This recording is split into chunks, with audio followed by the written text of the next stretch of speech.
বাংলাদেশ একটি ভিন্ন দেশ। ভারত সরকার এটি দেখবে চিন্ময় ইস্যুতে মমতা। পুরো খবরটি জানতে হলে ভিডিওটি শেষ পর্যন্ত দেখুন।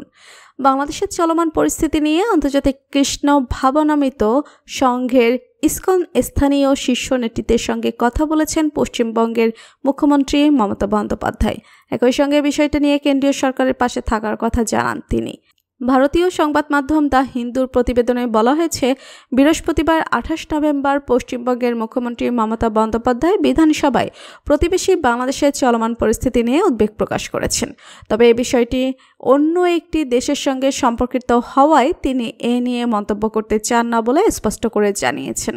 মুখ্যমন্ত্রী বলেন, কোনো ধর্মের ওপরেই আঘাত আসুক আমি চাই না। এখানে ইসকনে যিনি আছেন তার সঙ্গে আমার কথা হয়েছে। বাংলাদেশ একটি ভিন্ন দেশ। ভারতের সরকার এটি দেখবে। এটি আমাদের এখতিয়ারের মধ্যে পড়ে না। আমাদের এ নিয়ে কথা বলা বা হস্তক্ষেপ করা উচিত নয়। যদিও আমরা মনে মনে দুঃখিত হই, তবু আমরা কেন্দ্রের নির্ধারিত নীতিগুলো অনুসরণ করব। এদিকে ভারতের সংসদে বাংলাদেশ ইস্যুতে আলোচনা করেছেন দেশটির সংসদ সদস্যরা। এনডিটিভির প্রতিবেদনে বলা হয়েছে, বাংলাদেশের সংখ্যালঘু হিন্দু সম্প্রদায়ের ওপর কথিত সহিংসতা ও হামলার ঘটনা বাড়ছে। মানবাধিকার লঙ্ঘনজনিত উদ্বেগ নিয়ে ভারতের সংসদে এই প্রশ্ন তোলা হয়। জবাবে ভারতের পররাষ্ট্র প্রতিমন্ত্রী কীর্তি বর্ধন সিং বলেন, গত কয়েক মাসে বাংলাদেশে হিন্দু মন্দির ও দেবদেবীর অপবিত্রতা ও ক্ষয়ক্ষতির বেশ কিছু ঘটনা ঘটেছে।